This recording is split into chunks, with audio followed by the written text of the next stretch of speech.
तो hello guys, आज हम करने वाले हैं SC125 का ओनरशिप रिव्यू। क्या इस बाइक की हाइप जो बनी हुई है मार्केट में, वो क्या सही में सच साबित हो रही है?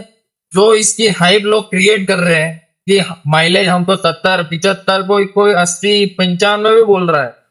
तो क्या सच में मेरे को इतनी माइलेज इस बाइक से मिली है? और क्या कुछ इसके फीचर्स है और क्या कुछ इसकी कमियां हैं, वो आज हम इस वीडियो में जानेंगे। मेरा कंप्लीट ओनरशिप रिव्यू मैं इस वीडियो में दूंगा। मैंने कंप्लीटली 8000 किलोमीटर इस बाइक पे कवर कर लिए है, तो मैं आपको सही में इस बाइक की नॉलेज प्रॉपरली दे पाऊंगा कि मैंने ये 8000 किलोमीटर में इस बाइक के साथ क्या एक्सपीरियंस किया है और क्या कुछ इसकी कमियां मेरे को महसूस हुई है बाइक चलाते वक्त। ठीक है, तो जल्दी से वीडियो को शुरू करते हैं और मैं आपको समझाऊंगा। इस वीडियो के साथ बने रहिए मेरे इस वीडियो के साथ। तो आप देख सकते हैं ये मेरी SP125 का टॉप वेरिएंट है। और इसमें आपको सबसे पहले इसको आप टॉप मॉडल कैसे पहचान सकते हैं कि ये टॉप मॉडल है, क्योंकि इसमें आपको मिल जाती है एक डिस्क, जिससे कि आपकी ब्रेकिंग और बेहतर हो जाएगी। और बेस वेरिएंट में क्या है, आपको जो डिस्क है ना नहीं मिलती, जो पीछे वाला जो ड्रम है वही सेम ड्रम ब्रेक आपको आगे मिल जाता है। और ये सेफ्टी का सबसे बड़ा कंसर्न है, सबसे बड़ा नेगेटिव पॉइंट है कि आपको बेस वेरिएंट में ड्रम ब्रेक किया जाता है। क्योंकि प्राइस में ध्यान रखते हुए SP125 का जो प्राइस है उसके हिसाब से ड्रम ब्रेक ठीक है, लेकिन सेफ्टी आपकी कॉम्प्रोमाइज होती है। तो इससे अच्छा है कि आप 5 से 6 हजार रुपए ज्यादा लगा के एक डिस्क वेरिएंट खरीद लीजिए। हालांकि इसमें अभी आपको वो जो रिंग है वो मिल नहीं रही है, जिससे कि स्पीड के हिसाब से आपकी ब्रेकिंग थोड़ी अच्छी हो जाएगी, बेहतर हो जाएगी। बारिश के टाइम आप स्लिप होने से बच जाएंगे इस डिस्क में। हालांकि मेरे को बारिश के टाइम में कोई दिक्कत हुई नहीं है, कोई भी दिक्कत हुई नहीं है अभी तक, क्योंकि मैं दोनों ब्रेक साथ में लगाता हूँ। सिंगल ब्रेक लगाओगे तो आप स्लिप हो जाओगे, क्योंकि ग्रिप तो अच्छी मिल ही जाती है टायरों की। फिर भी आपको अपना ध्यान रखना चाहिए, दोनों ब्रेक साथ में मारे ताकि आपको कोई दिक्कत ना हो। तो मैं क्या बात कर रहा था कि टॉप मॉडल में आपको तीन चीजें मिल जाएगी, जैसे आप उसको पहचान सकते हैं। बेस मॉडल में आपको जो ये रेड कलर के शॉक है जोर पर दिख रहे हैं, ये आपको बेस वेरिएंट में जो बॉडी कलर है आपका, मतलब बेस वेरिएंट में ब्लैक मिल जाएंगे। और थर्ड, जिससे आप डिफरेंशिएट कर पाएंगे कि ये आपका टॉप मॉडल है। बेस मॉडल में आपको ये जो, तो थर्ड फीचर है इस बाइक का टॉप मॉडल में कि इसमें आपको TFT कलरफुल डिस्प्ले मिल जाती है। और बेस मॉडल में आपको मिलेगी वो पुरानी वाली जो एलईडी, एलईडी नहीं बोल सकते उसको, मतलब डिजिटल मीटर बोलते हैं, जो कि ऐसे पतली से स्ट्रिप में आता है। 8112 किलोमीटर, 8112 किलोमीटर चल चुके हैं। और इसमें एक अच्छा फीचर भी मान सकते हैं कि इंजन कट ऑफ सेंसर मिल जाता है, और जो कि BS6 बाइक्स में अप्लाई हो ही चुका है पहले से ही। और हम बात कर रहे थे बीच में कि सस्पेंशन की, तो सस्पेंशन इसमें ऐसा मिलता है कि आप इसको भूल नहीं पाओगे सस्पेंशन को। ऐसा सस्पेंशन है कि कंपनी ने इतनी बड़ी टेक्नोलॉजी यूज करके भी ऐसी इतनी बढ़िया बाइक बनाई है, जिसका जो फिट एंड फिनिश है उसमें कहीं ना कहीं कंपनी मात खाती है। और उसके साथ ये जो सस्पेंशन है वो थोड़े स्टीफर साइड है। और आपको ये बाइक लेने के बाद एंड तक महसूस होता रहेगा कि ये बाइक मैंने एक इंजन के रीजन से लिए, इंजन के रिफाइनमेंट के लिए लिए। बाकी ये सस्पेंशन की तो क्या ही बात करूं, क्योंकि गड्ढों में इसके सस्पेंशन थोड़े हार्डर साइड है, थोड़े आपको गड्ढे महसूस। इसके लिए आपको सबसे बेस्ट मैं आइडिया एक देता हूँ, क्योंकि मैंने यूज किया है और प्रूवन है। प्रूवन है मतलब मैंने प्रूव किया है खुद से, कोई साइंस की लैब में नहीं गया था प्रूव करने। तो आपको इस बाइक के चेन रोड पर मिल जाएगा कि 22 आगे रखे, 35 पीछे रखे, 33 ऐसा कुछ है, 33 पीछे रखे और 22 आगे रखे। और अपने इंडियन लोगों को आदत ही है कि 40 40 हवा भरवा दो और मस्त गाड़ी से माइलेज मिल जाए अपने। ऐसा नहीं कर चाहिए। और अगर आपको गड्ढे नहीं खाने हैं, गड्ढे महसूस नहीं करने, मतलब आधे से ज्यादा गड्ढे खत्म ही, मतलब आपको लगेंगे ही नहीं कि गड्ढों में जा रहे हो आप। और इसका एक सेटिंग आता है जिसको मैंने सबसे कम में रखा था, एकदम लोअर साइड पे कर दिया था, जिससे कि इसके सस्पेंशन थोड़े ऐसे बाउंस बैक करते हैं। और ऐसा अगर आप, दो मैंने आपको रास्ते बता दी, एक आपको सबसे कम में सेटिंग कर देना है, और सेकंड वन इज कि आपको 22 आगे रखना है और 33 पीछे रखना। ये सॉर्ट आउट हो जाएगा, आपका जो स्टिफनेस है वो काफी हद तक कम हो जाएगी, 50 to 60% खत्म ही हो जाएगी। और अगर हम सीट की बात करें, तो सीट ये इसकी थोड़ी स्टिफर साइड है। इसमें आप एक सीट कवर लगाओगे, उसके बाद आप ये आपको ये सीट थोड़ी स्टिफ लगने लग जाएगी। अगर आप ये सीट कवर निकाल दोगे, उसके बाद ये आपको सीट थोड़ी कंफर्टेबल महसूस होगी, लेकिन बिना विदाउट सीट कवर मैं आपको सजेस्ट नहीं करता कि इस बाइक को आप राइड करो। सीट का जो लेदर है वो खराब हो सकता है, अंदर का मेन जो लेदर है। अगर आपको बाइक मेंटेन करके रखनी है तो आपको एक सीट कवर लगा लेना चाहिए अपनी बाइक। तो आप इस बाइक में देख सकते हैं कि आपको सब मतलब बड़ा टैंक मिल जा रहा है, और ये आपको इसकी बॉडी मस्कुलर दिखेगी। इसमें आपको 11 लीटर्स का टैंक मिलता है। हालांकि मैंने अब तक इसको फुल नहीं करवाया है, अभी तक मैं इसमें 3-4 लीटर पेट्रोल भरवाता रहता हूँ। कुछ लोग कहते हैं कि इसका फ्यूल पंप फूक जाता है, तो मैं भी आपको ऐसा सजेस्ट नहीं करूंगा कि आप 1 लीटर से कम इसमें पेट्रोल रखा करें। 1 लीटर जैसे ही रिजर्व में लग जाए, गाड़ी आप तुरंत पेट्रोल पंप पे पहुंचा ही दे। ये रूल बना ले इसके साथ, क्योंकि PS6 गाड़ियों में सबसे बड़ा प्रॉब्लम यही है। वन यही है कि आपको ये फ्यूल पंप जो है इसका फटने का चांस है, और अगर ये एक बार फूका तो इससे 3 से 4 हजार रुपए का फटका आपको पड़ सकता है। 3 से 4 हजार रुपए महंगा पड़ सकता है। अगर आप PS6 बाइक लेने का सोच रहे हैं तो सबसे बड़ा एक कौन है कि इसमें फ्यूल पंप जो है वो बहुत पेचीदा चीज है और महंगी भी है। 3 से 4 हजार रुपए अगर आप खर्च कर सकते हो तो 1 लीटर से कम पेट्रोल में चलो, 50 रुपए का तेल डालो और अपना चलते बनो। बात करें हम इस बाइक के प्लस पॉइंट की, तो इसमें सबसे बड़ा प्लस पॉइंट ये है कि इसका इंजन, जिसके लिए आप इस बाइक को खरीदो।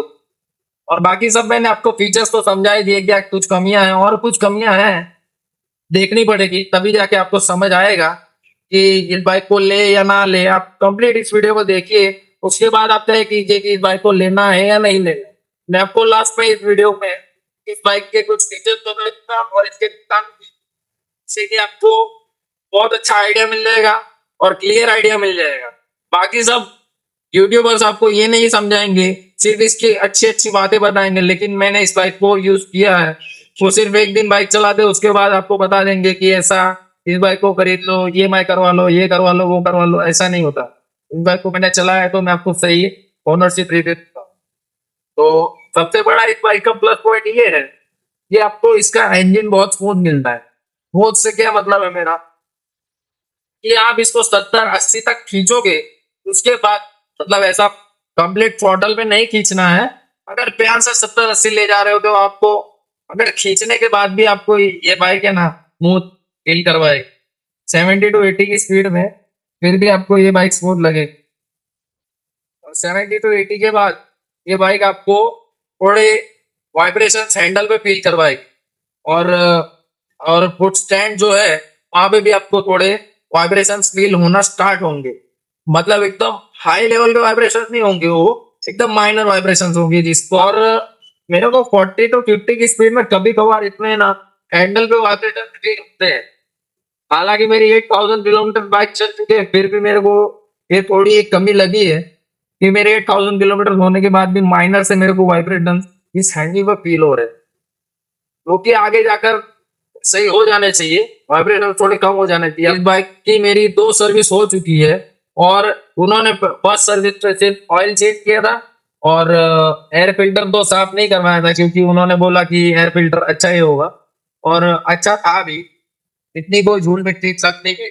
और सेकंड सर्विस तो उन्होंने एयर फिल्टर थोड़ा क्लीन कर दिया, कंप्लीट क्लीन कर दिया, और ऑयल चेंज कर दिया।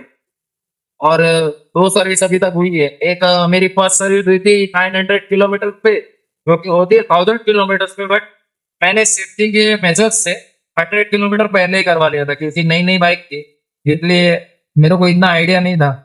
फिर भी आपको अगर अपनी बाइक इंजन को स्मूथ रखना है और रिलायबल ज्यादा टाइम तक यूज करना है, अगर कुछ लोगों की गाड़ियां होती है BS6 में, प्रॉब्लम ये है कि इंजन की ज्यादा आपको केयर करनी पड़ेगी। BS3 बाइक्स में थोड़ा चल जाता था, इसमें E20 फ्यूल की वजह से आपको थोड़ा नुकसान झेलना पड़ सकता है।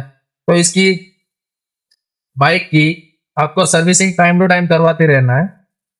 तो चलो बात करते हैं कि इंटरनेट पे जो ये हाइप बनी हुई है बाइक के बारे में, वो क्या सही में सही साबित हो रही है? तो इसकी लोग तारीफें करने के, तारीफों के पुल बांध रहे हैं। 70 की माइलेज दे रही है, 80 की माइलेज दे रही है, कोई बोल रहा 95 की माइलेज दे रही है। तो ऐसा नहीं है, कुछ हद तक सही है, कुछ हद तक गलत भी है।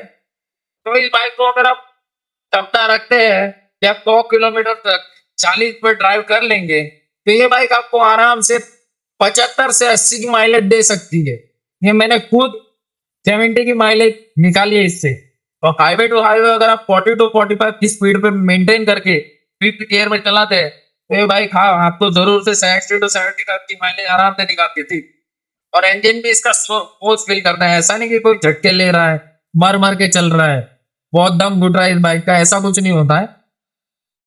तो हाँ, अगर आप इसको 50 to 60 की स्पीड पे रखते हैं, तो आपको इजीली ये बाइक 50 to 65 kmpl की माइलेज देगी, वो कि रियल लाइफ में आप निकाल सकते हैं, जो कि अचीवेबल लगता है। कुछ लोग कंप्यूटर सेगमेंट में ये जो बाइक आती है, और कंप्यूटर सेगमेंट में ये टॉप करती है बाइक, तो आपको ये बाइक 50 to 65 माइलेज देगी। कि आपको रोज कंप्यूटर करना है, किस जगह से किस जगह जाना है, तो आपको अगर पे आप अगर ड्राइव करते हैं, तो आपको ये इजीली 60 to 65 का माइलेज निकाल कर देते थे। तो हम बात कर रहे थे इस बाइक के सबसे बड़े कमी की, जिससे कि आपका मन शायद बदल सकता है, लेकिन आप यूज तो हो जाएंगे एक टाइम के बाद। मैंने 1000 किलोमीटर कंप्लीट कर लिया एक बाइक पे। और इसमें सबसे बड़ी एक दिक्कत आती है, जब आप गियर डाउन करते हैं, ऐसे जब गियर अप करेंगे, जैसे 1 2 3 4 5 ऐसे सीक्वेंस में आएंगे तब कोई दिक्कत नहीं है। लेकिन जैसे 5 4 4 3 2 1 ऐसे सीक्वेंस में जाएंगे, और एक साथ अगर आपने ब्रेक लगा दिया, उसके बाद आप अगर एक साथ गियर डाउन कर देंगे, तो इसके गियर 10% ये से एक फ्लॉ है। और एक ही दिक्कत आप मान सकते हैं कि इसके गियर शिफ्टिंग में प्रॉब्लम आती है, जो कि इंटरनेट पे आपको पता चली गई होगी इस बाइक के रिव्यूज देखने के बाद। और रियल लाइफ में मैंने इसको एक्सपीरियंस किया है, और ट्रैफिक के टाइम में ये थोड़ा दिक्कत दे सकता है आपको। लेकिन आपको क्या करना है, मैं आपको इसके बारे में एक टिप बता देता हूँ, जिससे कि आप इजीली आगे इस प्रॉब्लम को टैकल कर सकते हैं। चलिए आपको मैं सॉल्यूशन देता हूँ कि आपको क्या करना है कि हाफ क्लच छोड़ना है, फिर कंप्लीट क्लच दबा के गियर डाउन करना है, जिससे कि आपका गियर 101% डाउन हो जाए। और आपको थोड़ा क्लच हाफ छोड़ना है, फिर क्लच दबाना है, और फिर डाउन करना है, जिससे कि आपके 100.1% गियर आपका डाउन हो जाएगा। और ट्रैफिक के टाइम में थोड़ा दिक्कत दे सकता है आपको। अचानक से गियर डाउन करने की कोशिश मत कीजिएगा, थोड़ी स्पीड स्लो कर करके एक गियर डाउन करते रहिएगा, जिससे कि आपको ये तकलीफ ना आए। इससे आप 101% टैकल कर सकते हैं इस प्रॉब्लम को। और आगे का सस्पेंशन भी ठीक ही है, ऐसा कोई ज्यादा हाई फाई सस्पेंशन भी सेटअप नहीं है, क्योंकि ये यूएसबी बॉक्स वाली बाइक नहीं है, और यूएसबी बॉक्स की इस बाइक को जरूरत भी नहीं है। ये कंप्यूटर सेगमेंट की बाइक है, 125 सीसी में आपको इससे ज्यादा तो क्या ही मिलेगा। क्या इंजीनियरिंग वॉच का प्लस पॉइंट है, इंजीनियरिंग फंक्शन का प्लस करता है। एक चीज सस्पेंशन का एक प्रॉब्लम है, लेकिन वो भी ठीक है, आप टैकल कर तो आप क्या ही कर सकते हैं। पैसे जिसके पास कम हो, 1 लाख को अच्छी बाइक चाहिए, तो फिर इससे बढ़िया बाइक मैं आपको सजेस्ट कोई नहीं कर सकता। स्प्लेंडर लेने से बढ़िया है कि आप इस बाइक की तरफ जा सकते हैं, क्योंकि स्प्लेंडर का इंजन भी ज्यादा टाइम रनिंग नहीं है। पहले स्प्लेंडर जो आती थी वो अलग है, और इस टाइम जो आ रही है स्प्लेंडर वो काफी अलग है।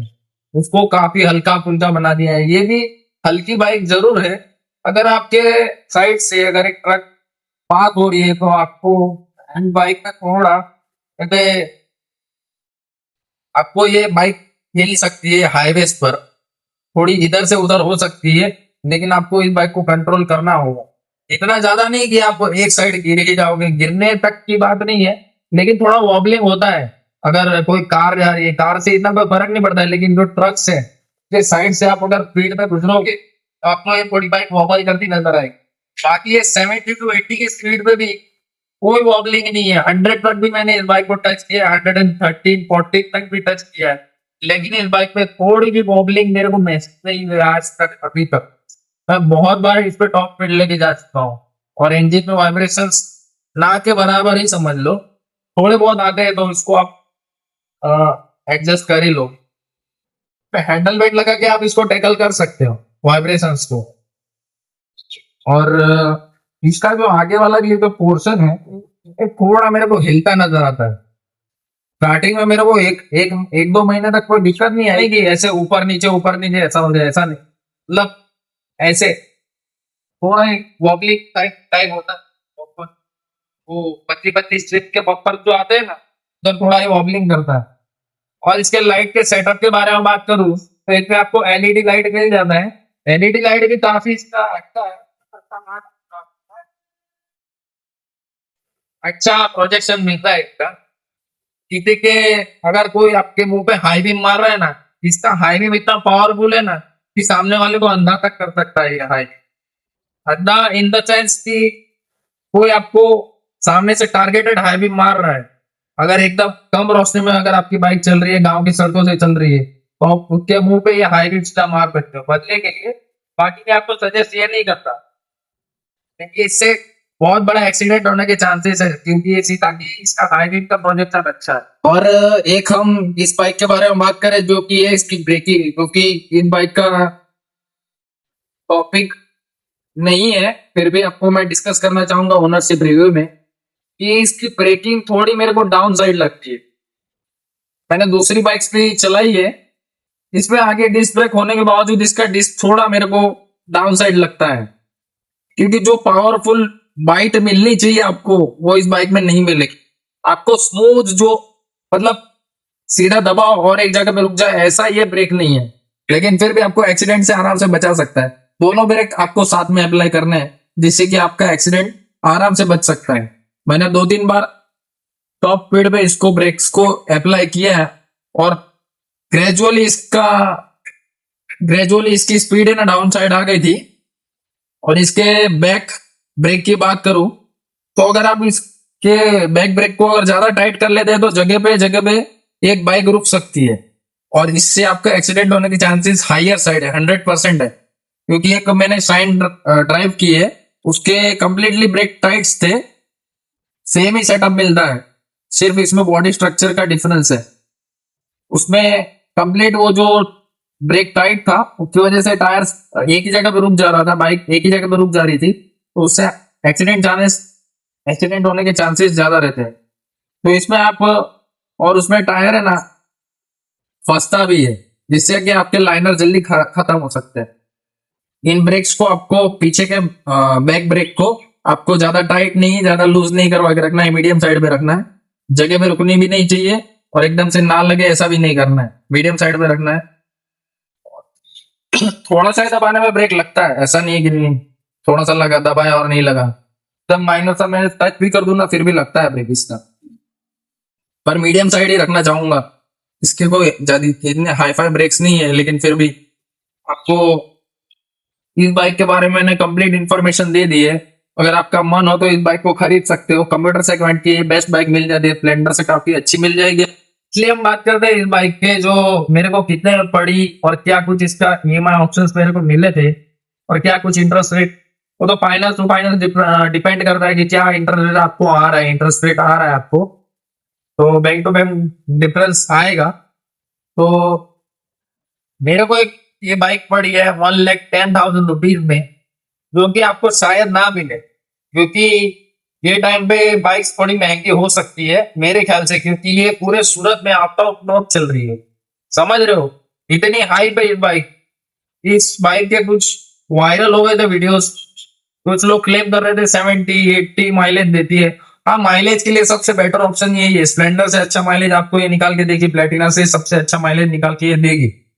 लेकिन कुछ आपको मैंने इसके नुकसान भी बताए, अगर आप इन नुकसान को झेल पाओगे, नुकसान तो नहीं बोलूंगा, सबसे कम मेंटेनेंस वाली बाइक है, सिर्फ आपको ऑयल चेंज करना है, ऑयल फिल्टर आता है, इसका ऑयल फिल्टर थर्ड सर्विस पे चेंज हो जाएगा मेरा, बस ये आपको कुछ मेंटेनेंस के पॉइंट ध्यान रखने हैं, बाकी तो कुछ नहीं। इसकी बॉडी चाहिए होगी 35,000 किलोमीटर पे, बाकी लो मेंटेनेंस बाइक है।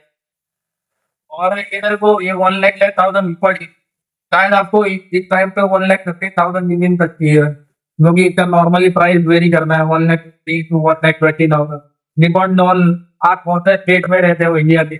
मैं तो रहता हूँ गुजरात, तो बाइक पड़ गई थी 1,10,000 में। हाँ, इसका हॉर्न काफी बढ़िया लगता है, क्योंकि लाउडर साइड पे है, दूसरे लोगों को बहरा तक कर सकता है, इतना लाउडर हॉर्न है। कार्स के जैसे हॉर्न होते हैं ना, वैसे इसका एक सिंगल इतना सा हॉर्न आता है, फिर भी इतना लाउड है, लेकिन ये बारिश के टाइम में कम्प्लीटली फेल हो जाता है, क्योंकि इसमें थोड़ा बारिश का पानी लगे और इसमें से फटी फटी साउंड आती। फटी मीन्स ये इसका जो पावर है आता है, जो लाउडनेस आती है वो एकदम से डाउन हो जाती है पानी लगने के बाद, क्योंकि ये बारिश के टाइम में मैंने ड्राइव की है। और सबसे बड़ा प्लस पॉइंट इस बाइक का ये है कि इसका साइलेंसर है वो अपर साइड आता है, और अगर चलने तक कि आपका पानी आ रहा है ना, फिर भी ये बाइक वहां से आराम से निकल सकती है। क्या साइलेंसर इसका अपर साइड है, तो इसके साइलेंसर में जो पानी जाने का रिस्क रहता है वो एकदम मिनिमम है। मैंने घुटने तक पानी में थे इस बाइक को निकाला है, फिर भी इस बाइक पे कोई दिक्कत नहीं है, कहीं पे बंद नहीं पड़ी। और वहां घुटने तक पानी में स्प्लेंडर बंद हो गई और ये बंद नहीं। फिर यही था इस बाइक के बारे में ऑर्डर देती थी। अगले वीडियो मेरे को जरूर बताना, कमेंट करके इस वीडियो को कितने जल्दी से कमेंट करो और मैं बताओ अगला वीडियो कौन सा बनाओ। Take care, good bye. और जल्दी इस चैनल को सब्सक्राइब कर दीजिए, मैंने कंप्लीट वीडियो में सब्सक्राइब करने का नहीं बोला, सब्सक्राइब कर दीजिए।